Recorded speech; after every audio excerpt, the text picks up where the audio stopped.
So welcome back, everyone, to Behind the Shield, episode number 25. I'm your host, Mark Westrella, and thank you for joining us today to talk cybersecurity. We have a very full show for you today. First and foremost, we have the pleasure of receiving Mike Melo, CISO of Ontario's Life Labs. We will be talking to Mike about his role as a CISO, what keeps him up at night, the pitfalls of trying to achieve cyber resilience, and the like. So you won't want to miss that if you want to have a sneak peek in the daily life of a CISO. Also on the show, our fan favorite Hot Topic segment. Of course, we will be discussing utilities getting hacked again, quantum computing threatening Bitcoin. Is that true? Vulnerable API headaches, and we will see if global collaboration is achievable in the face of rising cyber threats, global, no less. We'll see about that. Bill will be talking to us about that a little later. But before we get to all that, let me introduce my guests today. Welcome to Behind the Shield, Mike. Yeah, thanks for having me. So, Mike, can you give us a little bit of your background? Tell us who you are, what you do, and tell us a little bit about Life Labs as well. Yeah, sure. So I'm Mike Melo. I'm the Chief Information Security Officer and also the Vice President of IT Shared Services with Life Labs. So I own all the fun, super cool, sexy cybersecurity stuff and the less fun IT stuff that likes to break. And, I've been with the company about 6.5 years now. I've been in cybersecurity, heavily focused in cyber for almost 15. And yeah, Life Labs is the largest medical lab diagnostic company in Canada. Primarily, we are headquartered out of Ontario, but primarily operate out of Ontario and British Columbia as well. So yeah, obviously a lot of sensitive information that we are custodians of, and really trying to emphasize and explore greater digital access to health insights for our customers. You mentioned Ontario and BC, but do you go pan Canada? Do you have the Maritimes as well, Quebec or anything like that? Yeah, we have some operations in Saskatchewan, and then we also do. We do partner with other provinces as well, but predominantly the operations exist in Ontario and British Columbia, with some of that also existing in Saskatchewan. Okay, perfect. Well, great to have you, Mike. The panel and I will have some questions for you in a little bit, but before we get to that, let's meet the panel from I usually St. Paul's, Minnesota, but he is currently in Asheville, North Carolina. Virtual Guardian USA President Bill Strube. Hey, Bill. Hello. Good to be here today. How are things in Asheville after the hurricane? We are recovering, is the best way to put it. The hurricane did quite the amount of damage in both South Carolina, North Carolina, Tennessee, even parts of Virginia. So we're very fortunate where I am right now, where we didn't really have too much impact, but within 20 miles of here, in a couple different directions, some towns were nearly washed away. Other portions of towns certainly were. So, like I said, it's really good to be here today. So, wow. Well, feel for those people out there. From West Virginia, we have Virtual Guardian Senior Director, U.S. National Sales and Solution Architects, Jason Williams. Hey, Jason. Hello. Thank you for having me. How are things in West Virginia? No hurricane damage, I believe. No hurricane damage, a little bit of rain, but nothing compared to what those folks endured down there. So we're very blessed and enjoying the very nice, cool weather. We got some snow earlier this week, which is kind of unheard of this time of year. But all in all, things are on the up and up. All right. And for those who are wondering where is Patrick? Patrick is off today for the show. So, Mike, we wanted to start off the show with you. As a matter of fact, 2 shows ago, we discussed a little bit the CISO role, and more specifically, we discussed the school of thought saying that the CISO role should be split in 2 or maybe even 3. So for those who want to listen to that, you can find that on where where podcasts are fine, you can play back previous episodes. But we have a couple of questions that go into that, that are going to look at that role and how large it's become and all the responsibilities that fall on your shoulders. We're going to look at that. For people who are listening to the show live, you can put your questions in the Q&A interface of the Zoom interface. And if we have some time, we'll get to those questions a little bit later. So let's start off with the first question. Do you agree, Mike, that the idea of the CISO role nowadays is stretched too thin because of all the responsibilities? Should the role be split? What do you think? Yeah, so I would say CISOs generally have a lot on their plate, right? I've always kind of viewed it as a bit of a unicorn role, given the fact that usually the upward trajectory or people coming into the CISO role are usually technicians. People are very technical, and they really have to morph into this business leader. And so I think that there's a lot of challenge naturally just in that, let alone the actual burden of the day-to-day responsibility of a CISO.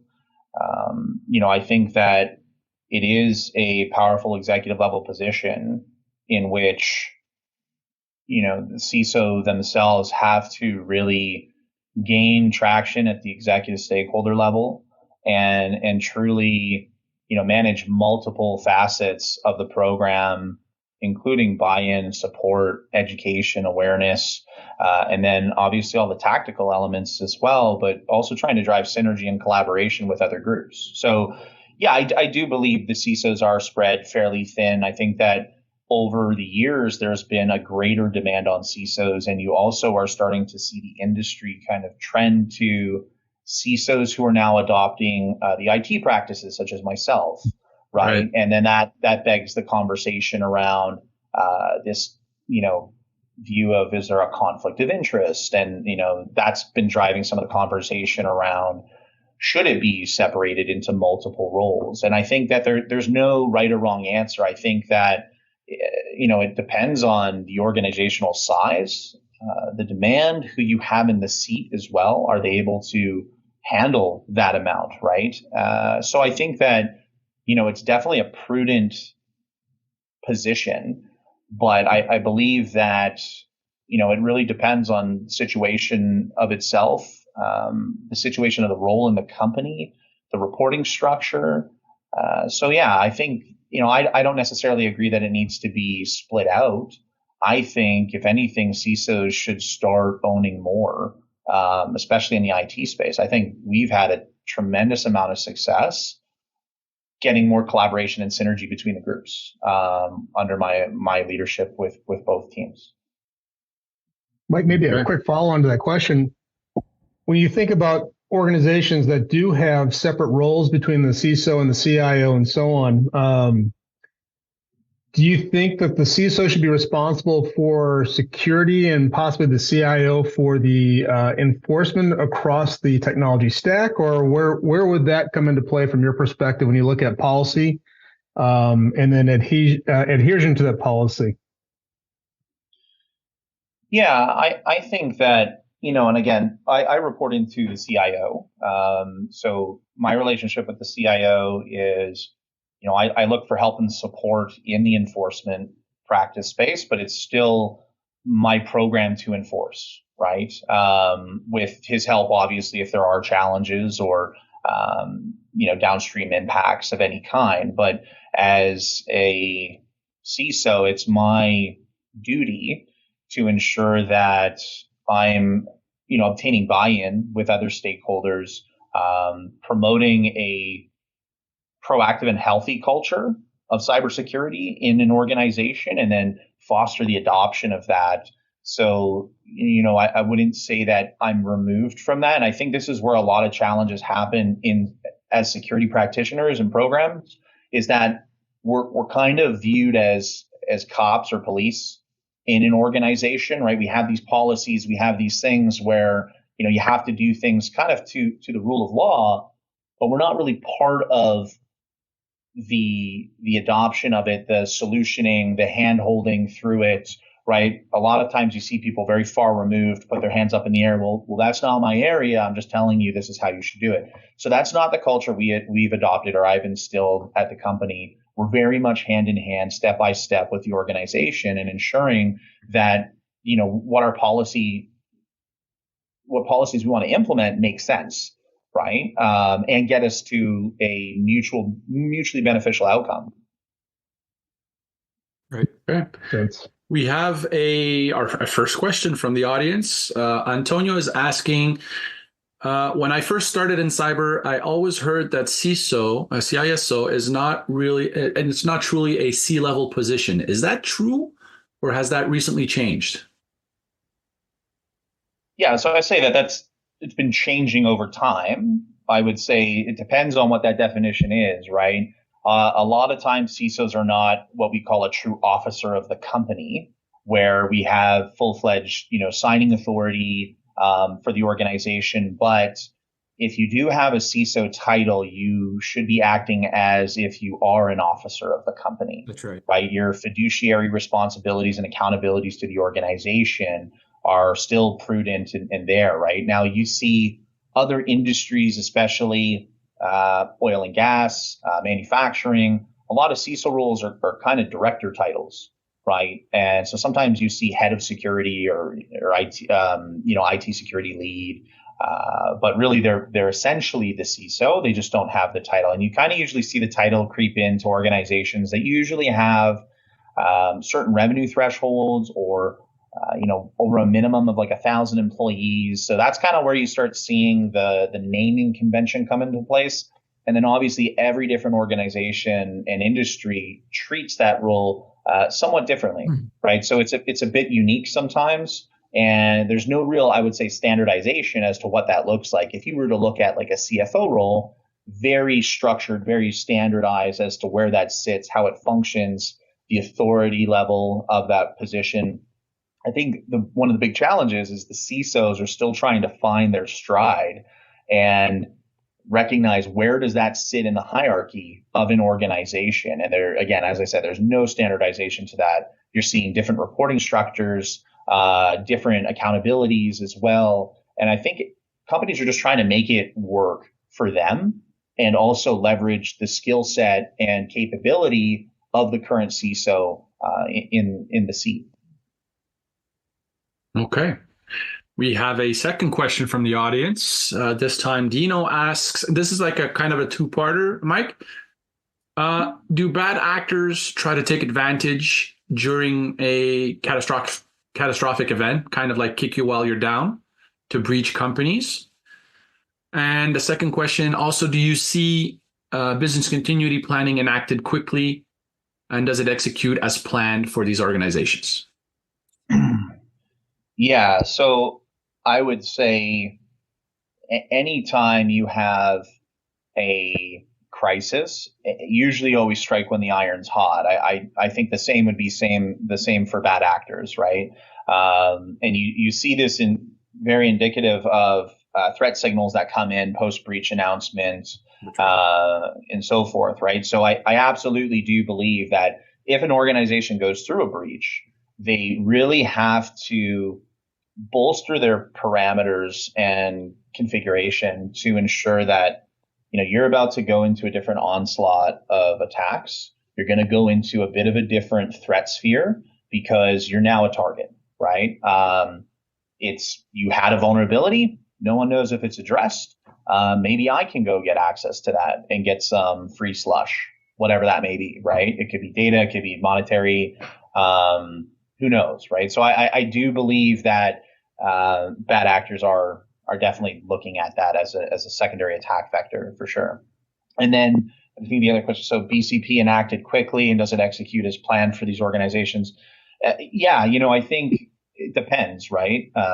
When you go through incident response, obviously your incident response is enacted. It depends on what kind of incident you're dealing with as well. Like if we're talking ransomware and you're talking significant corporate operational outage, then that's something that, would have to go through the proper channels of like crisis management and a decision made on whether or not you enact BCP. And or are you just following kind of the incident response channels and, working through crisis management with the different stakeholders in the organization? So I would say it's very situational. There is no, I would say, two breaches that are the same, because there's no two companies that are the same either. So even though one company, company A and company B, could get, hit with both the same ransomware, the response, the impact operation is going to be very different.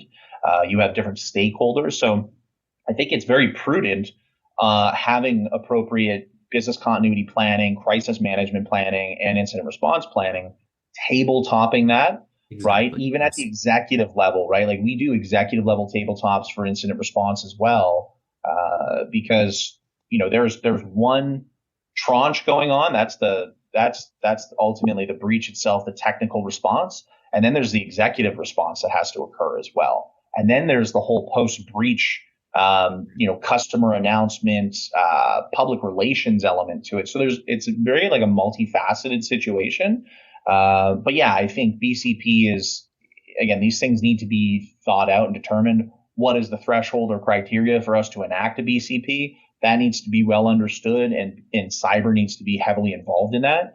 And then you need to ultimately execute. I think, most companies who go through business continuity planning and do tabletopping have much greater success.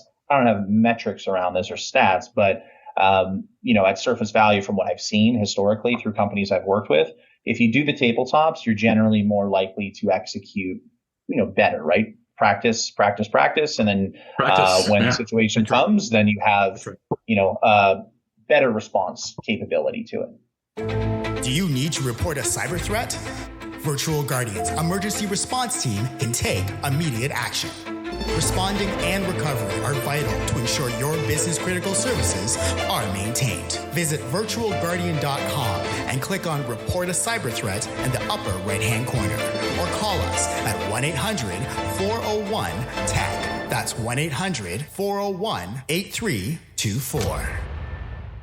Yeah, that's spot on. I mean, in my end user career, Mike, I was with the Associated Press and a few other companies before moving into sales engineering and sales. And that BCP-DR program, especially at the Associated Press, we tested on a quarterly basis on specific entities. And to your point, execution of that plan on paper looks good. In reality, when things are hitting the fan, it's tough. So you're hopeful that everybody from each champion of line of business, et cetera, initiates their portion of the plan. But testing it, I mean, even from a recovery standpoint, we always talk about who really tests fleet burn down past 10 to 15%. It's really hard to do. So how do you go through those tabletop exercises? How do you get something as realistic in those tabletop exercises as possible? So to your point, great. And to the point about, getting kicked when you're down, reinfection rates are still 80+%. So that information is being shared from its initial breach and further for adversaries to try to compromise either the same vulnerabilities, or the group still has persistence inside those environments. So they're kicking you while you're trying to recover, and you're still playing, cat and dog or cat and mouse type of scenario there. So I wanted cat and mouse. I didn't want cat and dog, but you know where I was going with it. So Cat Dog was a good show on Nickelodeon, but that's another discussion for another day. But to the point being made, persistence becomes a critical area, and mean time to detect is still 250, 270 plus days, which to your point, it's tough, but being able to follow those plans, being able to recognize what you have in those environments is critical. Thanks, Jason. Another question that I have here, Mike, for you. Obviously, cybersecurity is a top priority for organizations, obviously. What are the most common misconceptions? Maybe give me just one or two that people have about it. Yeah, it's easy. That's a very common misconception, and that it's very technology driven, right? Like I buy a product and it solves my problems. I'd say that security is very holistic. And we need to ensure that, we have the policy, we have the process, but even more to that, we are, addressing it through effective and rigorous organizational change management, right? I think a lot of what we do is kind of internal salespeople is understanding what is the need of the customer and how they operate as a business unit, and then how can we marry in a secure design and methodology that is simplistic, right? Because complexity is the greatest adversary to security. And I'd say that, one of the biggest misconceptions that I believe is that security is all about threat actors, right? And it's them. In my opinion, security is a data problem, Yes. essentially. Yes. And I think that is kind of the core crux. If we can help try and solve the data problem, we can absolutely have a much better position and defense, reducing liability of breach, being able to, prioritize investment and focus of our security efforts. So those would kind of be my top ones. By Yeah. shifting your Yeah. that mindset to data, to user access, to more of that business vision, are you starting to see the CFO engage with you more by not having the technical conversation, but more towards that business around data users, et cetera? Yeah, absolutely. Right. I think we have a lot of buy-in with different executive stakeholders. Like we're working hand in hand with our government markets team, our business development teams, the finance teams as well. Like again, I think that when we start looking at, truly going after how do we reduce liability of breach, because at the end of the day, that's what a CISO's role is. We're not trying to prevent every single possibility to be breached. It's impossible to do, right? And we always talk about the return of risk is that we try and lower it as much as we can, and the liability exists with the data. Yes. Right. And this is why I'm a huge advocate for like the DSPM space is that, I think this is where this needs to be the fulcrum of every security program as people need to invest heavily in DSPM, understand, what's in their house, right? What's moving, what's happening. I give the analogy of someone breaks into your house. You have to provide a list of things that was taken from you to the insurance provider. Most people would be able to do this unless you're like a chronic hoarder or something and you don't have an inventory list. But for most organizations, it's the same thing. You get your house broken into. Most CISOs and organizations can't tell you what was taken, right? And to have that visibility and understanding of your data is massive. So if we solve the data problem, and that's also other things like duplicative information, event fatigue, like all these other things, we can get to the core of data as a problem. I think we solve a lot of security issue and risk and are able to really hone in on investment, efficiency, and just have a much better defense against these actors. Mike, when we talk about security, the other thought that came to mind, you mentioned it's certainly not just a technology or a process issue, but also we have to talk about the people aspect. If you look at some of the most common ways organizations, the breaches occur or the starting point, often it's phishing or business email compromise. Are you doing quite a bit to train your end users as well as up and down the stack, everywhere from the C-level through the end user to get them prepared and better understand the threats? Absolutely. Right. Actually, we have some of the best click rates compared to industry, right? I think industry click rates are around 11 or 12%. We're sitting at less than 3% as an organization, right? Like no one's perfect and that's fine. And we definitely try not to victimize our employees, right? We don't create outlandish, phishing campaigns like here, click here for your bonus in December. We don't do anything like that. So we really try and garner and foster a positive culture around phishing. We do a lot of awareness throughout the entire year. We've actually created like internal videos and include people from the business front lines as well. And, I think that really helps engage even everyone who's in the front lines who doesn't necessarily even interface with computers all day, every day. And all the way to the C-level, right? We do spear phishing campaigns with the C-level and other, I would say, awareness campaigns throughout the year. Obviously, we're in October right now. I think yes, we are. We're only halfway through. But yeah, October Security Awareness Month, right? That's a big one for us. We definitely pride ourselves on a lot of our awareness capability and our training throughout the year. Thank you. So you mentioned phishing, some awareness.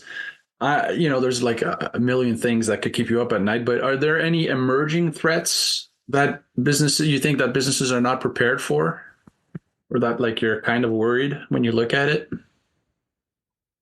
Yeah, again, I'd say that there's a pretty interesting political climate happening in the world right now. A lot of different actors are involved who definitely have a lot of cyber power as well. Never thought I would have used the term cyber power in my life, but I just did. But it's a real thing, right? Like we're talking nation states that have very significant offensive security capabilities. We have been monitoring, like we're a very proactive security program given our maturity. We monitor a lot of the political tensions and geopolitics in the world as they do correlate to attacks against critical infrastructure and healthcare organizations, especially. So I would say that, kind of the evolving geopolitical environment in the world right now is definitely contentious for cybersecurity threats. Ransomware, as always, like we're a healthcare shop, right? That's the common threat vector for most healthcare organizations.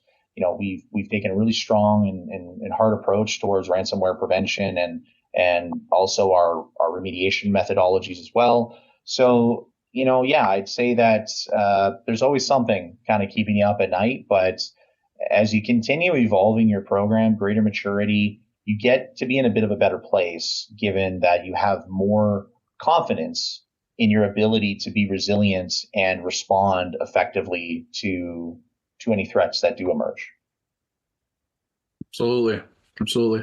And we encourage guests of Behind the Shield to coin new words or phrases so cyber powers, it's taken now. It's taken. Mike Melo, October 17th. Please note it in the register. Thank you.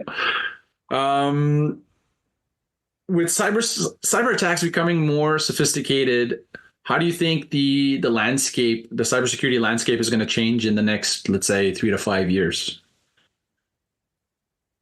Yeah, I think obviously like things have already been going more mainstream. We've seen the SEC come out with additional governance and requirements around reporting and what have you. So I think the regulations are going to keep evolving. There's going to be greater pressure on organizations, on CISOs, on boards, accountability. Again, I think that you're going to start seeing more punitive measures around financial penalties as well. I think you're going to see continued growth in investments. And I think you're going to start seeing some really interesting products hit the market, right? I think that, and I'll kind of position it this way. This is kind of my philosophy, is that we have, let's call them legacy technology companies, right? The companies that have been around for 20 plus years and have had a product for a long time, right? They're going to be competing in a marketplace where you have a lot of these startup initiatives that are, really backed by AI, language models that are very agile. And you're going to start seeing a huge change in the technology landscape where these up and coming companies are going to start competing against these legacy companies, right? They're not necessarily just going after the new sexy, solutions like CSPM or DSPM. You're going to start seeing companies like come into the DLP market and transform the DLP market. You're starting to already see things in like the backup market, right? So you're going to start seeing a lot of net new kind of startup, early stage companies hitting the market space over the next couple of years and really challenging our kind of mechanism of trust and brand recognition in the industry. So like as a CISO, there's a bit of a weight and a balance as to, I want to invest in a new innovative technology, right? It might not be everything, but it's also something that's possibly better than the old legacy technology. And I'm able to get my feedback input into, design roadmap and more kind of like a custom fit solution rather than dealing with, more of like this monolithic kind of kludgy, once or twice upgrades throughout the year. It takes 18 months for my, wishes to be kind of considered into a roadmap. So I think that there's going to be a lot of transformation in the industry. You're going to start seeing even more acquisition from legacy companies to stay relevant.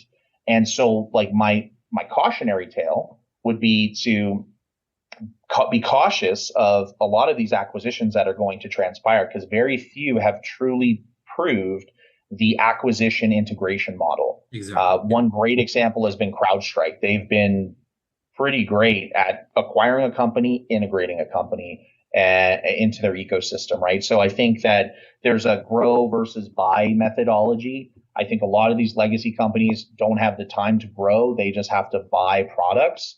And so you might see, a lot of companies have offerings, but you really need to do your due diligence on, is that offering truly, is it best of breed? Is it going to meet your requirements? So I think, having a key network of people that you can rely on as trusted resources and kind of contact points of, have you tried this? Have you seen this? What's your feedback?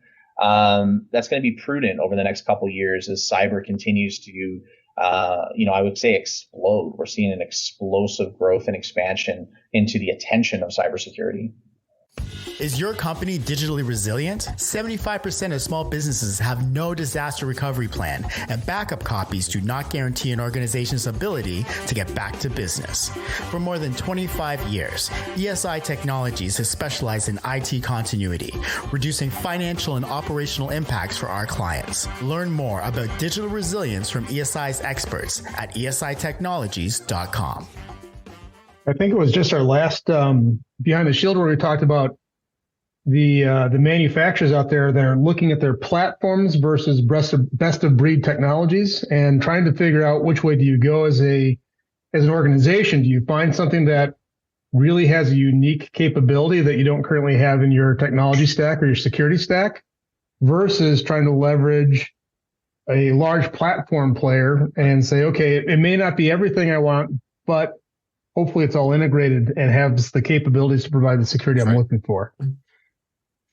Yeah, and that really depends on the CISO, right? Like, unfortunately, a lot of those platform plays don't necessarily go through the CISO, right? There's a lot of corporate politics at play in some of those situations that go through CFO level and get endorsement and support at CFO, at CEO levels. So, it's definitely a contentious time for CISOs to try and understand, how can I best protect my organization while also not, having this infinite budget available too, right? So the platform play makes sense in certain areas for sure.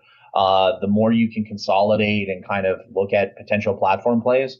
But, I think that it's definitely, everything's a unique situation for every organization.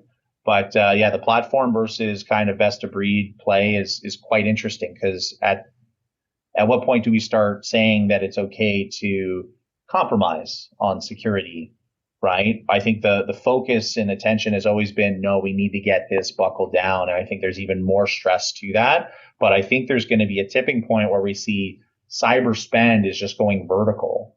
And we need to rationalize that with, the ROI, right? And this is where we've been focused internally heavily on developing an ROI toolkit for how to answer, how secure are you? Yeah, 100%. I have another question from the audience, Mike, this time from Peter. Peter says, Life Labs has recently been purchased by a U.S. organization. I'm curious to understand if you see difference in investment priorities, attitude from the U.S. stakeholders over the Canadian ones. Fair. Yeah, fair question. Yeah, so we were acquired by Quest Diagnostics, who's, their global footprint of essentially what we do as well.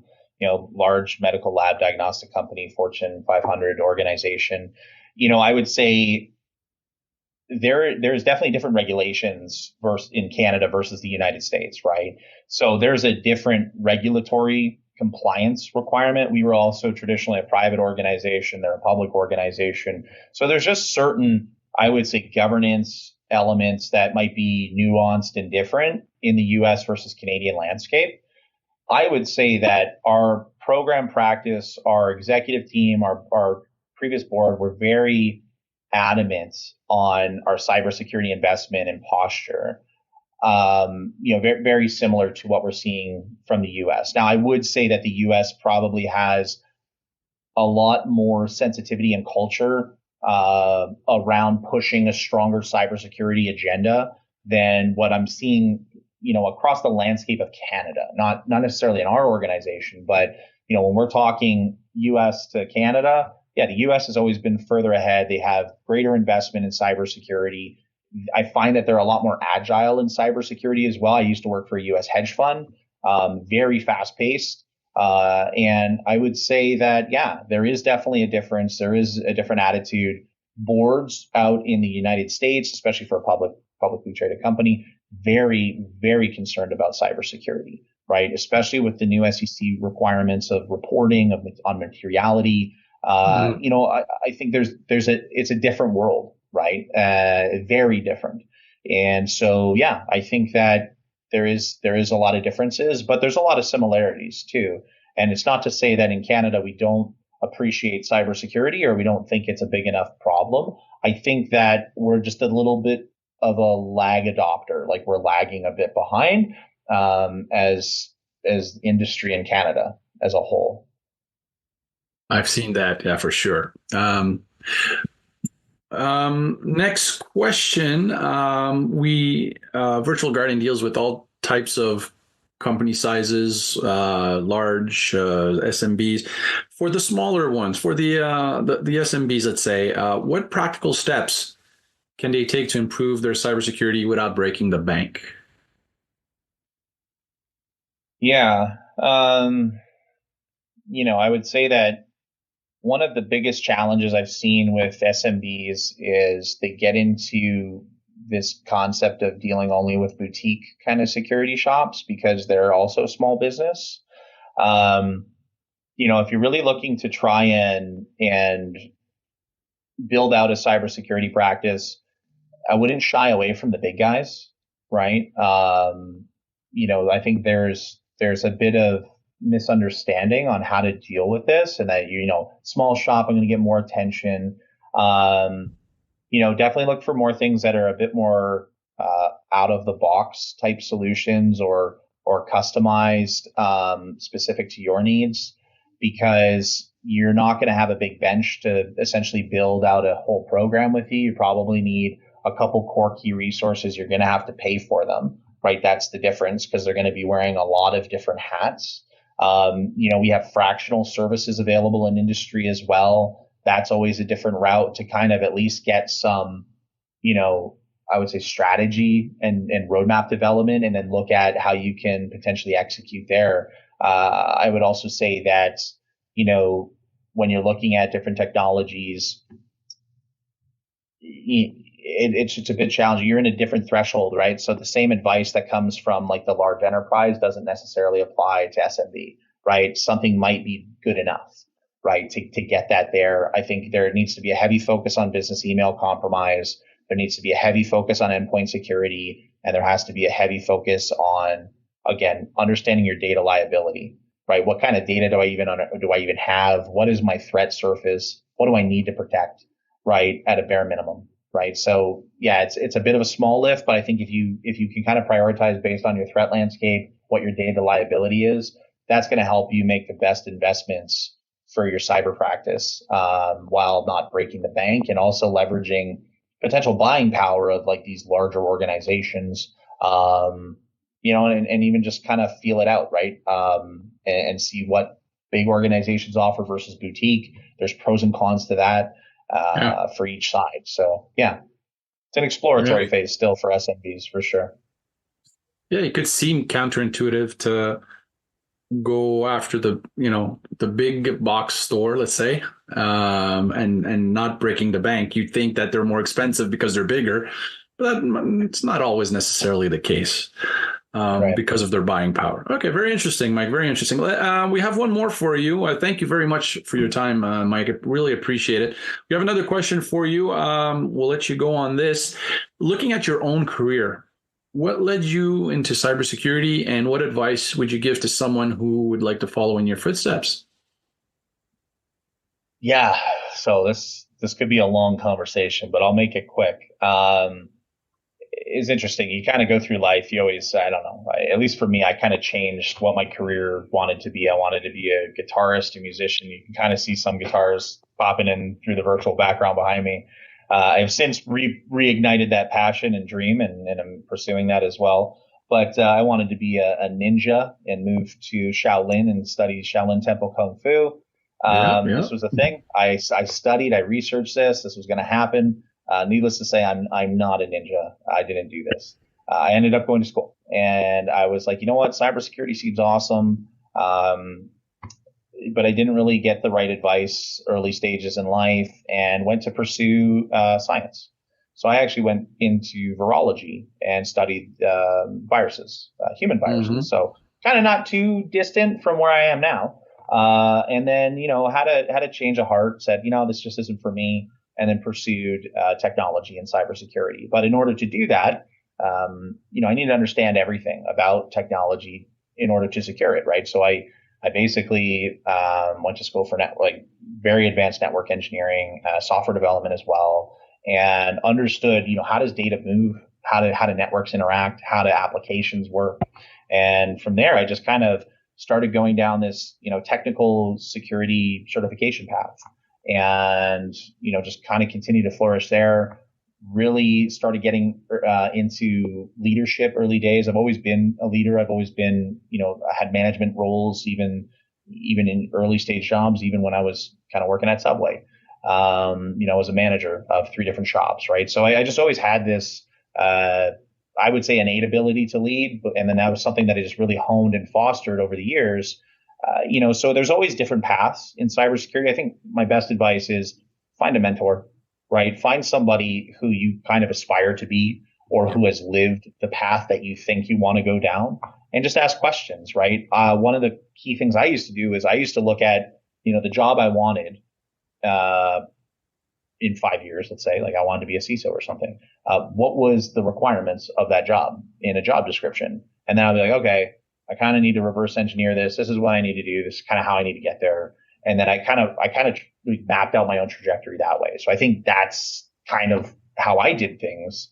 And I really always just chased, and I would say I chased title versus money, right? That's a big decision in the industry as well. And I didn't really bounce around. I'm a bit more of a loyalist, right? I've been at LifeLabs for 6.5 years. My previous company I was at for 4 years. Right. These are very long standing stints as CISOs, as a security leader, where normally the turnaround's like 18 months. So again, pros and cons to each. It depends on what kind of lifestyle you want to live as well. I had one ambition. I wanted to be a CISO. That was always my dream. And I went and accomplished that. Awesome. Does your organization qualify to get and keep cyber insurance? Businesses that want a new cyber insurance policy or to renew an existing policy need security controls in place to qualify. Virtual Guardian can assess your eligibility and help you comply cost effectively, improving your security posture and reducing risks to your business. Contact us at 1-800-401-TAC. Very nice. Very nice. Really good stuff, Mike. Yeah. It's not every day that we get to see a CISO's job from a CISO's point of view. So thanks for that. I said it was the last question, but I have Melos in my kind of distant family. Are you Portuguese descent? I am, yes. Father and family are from the Azores. Oh, there you go. Azores. Very good. San Miguel. Represent. Exactly. Apparently the only place Portuguese from the Azores were ever born. I've never met anyone born on a different island. But right, the larger one. For those listening, the Azores are the 9 islands there, and the larger one is San Miguel. So there you go. I knew I liked you. I knew I had a good sense of you, Mike. Thanks a lot for the interview. Really appreciate it. Really, really good stuff. So we're running out of show. We're going to shift focus into our hot topic segment. Our fans demand it every show. They love the hot topics. So let's go right into it. Hot topic number 1 is from Jason, and Jason, you wanted to talk about the vulnerable API and the headaches they cause. Sure. It's hard to top what Mike's been doing. I just wanted to dance and I ended up in cyber. So I don't know how I got there like that, but another topic, hot topic for a different week or month. So with that being said, so if you look at what Mike was talking about early on and the explosion of data and switching from the focus of looking at data, this ties right into this. we're seeing the explosion. We've talked about it in previous podcasts about the data explosion. We've talked about repatriation of organizations, understanding their data modeling, the expenses of that data between on-prem and cloud, et cetera. And this is ranking right up there. APIs are exploding, or application programmable interfaces are exploding for organizations, whether it's going out to cloud, going to SaaS, et cetera. And the data explosion over those APIs is astronomical. And now they're being compromised because APIs need to be configured securely. Just like Mike was talking about with coding best practices, starting off with, he wanted to understand how software was configured, et cetera. Same thing here. We need to have great SDLC practices that take into account security from the onset. And so APIs are ranking right up there, and we're seeing where APIs are being the gap or the gaping hole into an organization, to the trend of between $94 to $186 billion in compromises. Billion, not million, billion. And so now looking at that, being able to understand the data, understand how data moves in and out of organizations, that focus needs to be on APIs and API gateways, making sure things are secure there. We, the stats rank up there with the dollars, but also they highlight that the threats are up 11.8% globally across these stats. And the other one, which was astounding, was that, API insecurity was responsible for $87 billion in annual losses in 22, and then also in 2020, excuse me, and a 12 billion or 2022, excuse me, and a 12 billion increase from 2021. So when you think of that, going back to when we weren't really focusing on APIs in the early 2020s, and now that focus has shifted because of where that data is traversing, that's significant. So not only is it from an adversarial standpoint that they're looking for vulnerabilities in the API configuration, but they're also using bots to attack those APIs. And so those are the big things that are happening now that we need to be cognizant about. Thankfully, here at Virtual Guardian, we've established a very big practice around API security with our Solstice sister company, and that's critical. But now when we start to look at it as a programmatic perspective and standpoint, like Mike was talking about from the data side, how does data move in and out? How's the flow modelings work? How do APIs come into play? And then how do we tie that to user access? It's going to be critical as we move through the next year to 2 years. Jason, I think what's surprising to me is how many people don't know how many APIs are currently running in their environment, what data is traversing via those APIs, and they also have no idea how the security is actually set up, whether it's a token, a password, et cetera. The access to those APIs is somewhat of an unknown for a lot of people within those organizations. Right. Who's responsible for it? And then also for the security of that API, if it's being provided from one of their service providers or their vendors. And the other piece about it is it's the core foundation when you start to look at CNAP and CWPP, which, cloud workload migration and protection at that level. Because if you don't, to your point, understand how many APIs you have and understand that data modeling, it's really hard to wrap the other controls around it to secure it. Agreed. Thank you very much, Jason. We're going to move on to topic number 2 with Bill. Utilities, again, under attack. Oh, what got hit this time, Bill?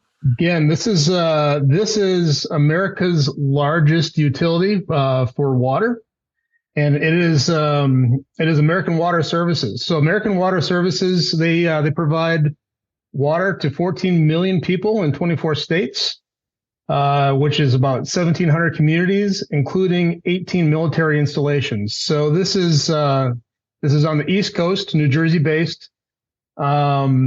And they are the largest provider of water in the country, but one of many. In fact, there was a recent attack as well recently in another municipality to discuss that another time.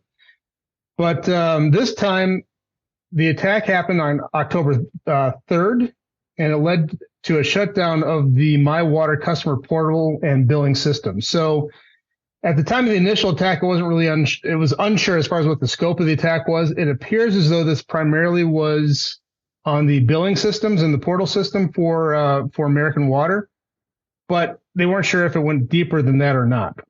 a couple interesting things about the attack that we know. We think it was probably ransomware based upon the information that we saw. They did file a Security and Exchange Commission's 8K form. So we've talked about the mandatory reporting requirements that organizations have now with the SEC. They did go through that process and release their 8K. But this is just a continuation of the fact that bad actors are continuously finding holes within our critical infrastructure.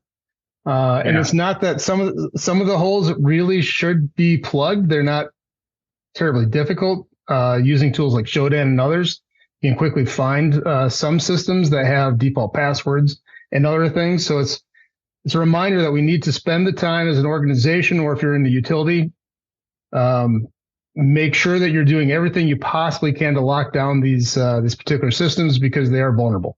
Well, to the point, you look at that from an infrastructure standpoint, we never built security in mind with them. It's an add-on. But when you look at it from a billing and portal perspective, you would expect that would have had security in mind to secure those transactions. So very interesting.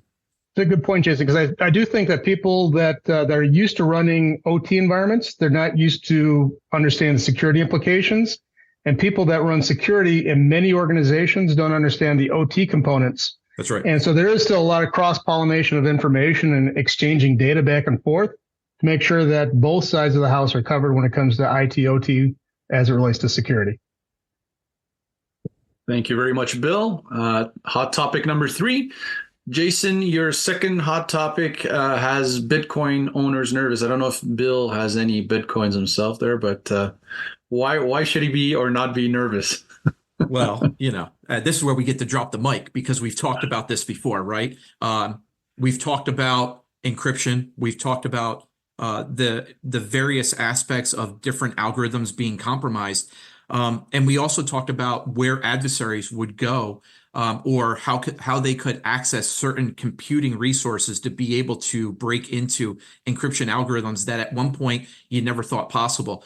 And so this one's very unique because of the fact that Chinese researchers have broken military-grade encryption, and some of that encryption is used by Bitcoin. And how did they do that? They gained access to a D-Wave quantum computer. And so we talked about where encryption is going and the strength of encryption, and we still had some time because most adversaries didn't have access to the computing resources and the power of those computing resources to wreak havoc, unless we talked about, and that's where the mic drop came in, unless you're nation states. And so as nation states may fund other criminal organizations to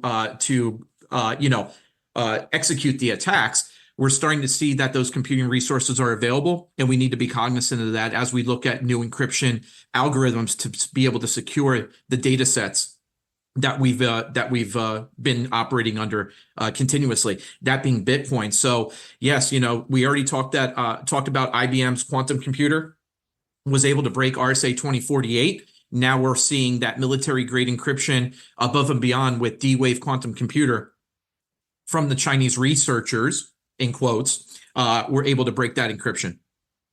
So very significant, more to come on that. It was a little light on details, but it's very significant that what we thought would happen with those more powerful or cyber power type of operations is now coming into play, right? To Mike's point, we're starting to see that grow and grow. And it's just a matter of time before other adversarial organizations are able to utilize those computing powers. Does Mike get a kickback every time we say cyber power? We do. He does. It's royalty.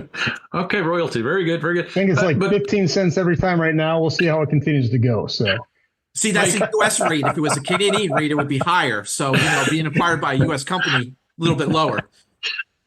But Mike, quantum, really quickly, 30 seconds. Quantum computing, is that something that's very worrisome for you right now? Is that really on your radar or not yet? No. I don't think it's for most organizations probably super prominent. I think it's definitely still in the threat intel research and development phase. We need companies focused on this and developing technologies and solutions. I don't think it's mainstream enough for most organizations to start really, catching their hair on fire about it. but it's definitely something that we need to be monitoring. It's definitely something that, there's a lot of money invested in these criminal organizations that are going to leverage this type of technology fairly soon. I think our focus is definitely, as Bill mentioned, let's plug some of these easier to plug holes, and let's focus, heavily on that right now. And then, figure out when is that time when we need to start truly implementing quantum type protections. Very But good. thankfully, we do have organizations like the IBMs and the larger players out there have been thinking about this. So you have quantum safe and other things that are coming out, quantum encryption, et cetera, that can make it a little bit harder, but to the point. And Bill, you talked about that in one of the previous podcasts with your encryption blog. So Indeed, it's funny to see it's- that with your ESP a couple months ago and this coming out. So we have one last hot topic. We'll give Bill. I know we're a little bit short on time, but I wanted to get around to it. Yeah, I'm going to take the notes and just kind of throw it away, but I'll go over it really, really quick. Sure, go ahead. So the last hot topic is actually from the Microsoft blog. It was released October 15th. And it basically was a recap of events that happened from 2023 to 2024. A couple of quick things that I'll mention. One thing I did not know is that Microsoft customers, according to Microsoft, face more than 600 million cybercriminal and nation-state attacks every day. That is the number of attacks that Microsoft sees across their environment. As you can imagine, a lot of these are password attacks, business email compromises, and so on. The rest of the information came from the Microsoft Digital Defense Report, which is available via the link that's provided. And it just basically talks about a lot of the things we've already discussed. The increase of state-affiliated actors increasing their use of cyber criminals for activities as well as tools. Nation-state activity around active military tensions. So it did provide a nice and interesting shift specifically from Iran, how prior to the Hezbollah Islam wars, Israel is only 10% of their attack effort. Now it's 50%. It did talk about our U.S. elections a little bit, talking about how those attacks are continuing to go up, as well as the use of AI for deep fakes and so on. A couple of really quick points. There was a 2.75% increase in ransomware attacks in the last year. What I thought was interesting, though, is the number of attacks that actually got to the encryption phase were down by 3 times. So it shows that some of the either processes or technologies or overall awareness of these attacks has certainly gone higher. And we are able to at least reduce the amount of encryption that's happening. I think that's probably about all I have, other than, let's see if there's anything else that was, to your point, what did Microsoft say about all this type of information? They say that we need to work together, train our people, and have countries work together to share the intelligence back and forth to make sure that we can do our best to take care of these particular cyber attacks. And I will say it's actually happening, and the report says so themselves. Obviously, the NATO countries are pretty well aligned, and they do a pretty good job of sharing information. I do believe that China, Russia, North Korea are also doing the same. So while it's maybe not global, it's certainly within pockets that I think we are exchanging information for good, and sometimes not for so good, sometimes for bad. Agreed. So I don't know. I don't think globally we're not going to start holding hands and singing Kumbaya anytime soon. But not anytime soon, no. Unfortunately. Guys, thank you very much to the panel. We're running out of show. I want to thank our panelists, Bill Strube and Jason Williams, for their insights. I also want to thank, of course, our guest, Mike Melo, CISO of Life Labs. Great interview, Mike. Really, really good. Yeah, great one. If anybody listening, our audience, if you've missed any part of today's event, the show will be made available sometime next week. Remember that you can find past episodes wherever quality podcasts are shared. And thank you all for tuning in today. And remember, when you're behind a shield, you're ahead of the game. Take care, everybody. Bye-bye. Bye-bye. Cyber power.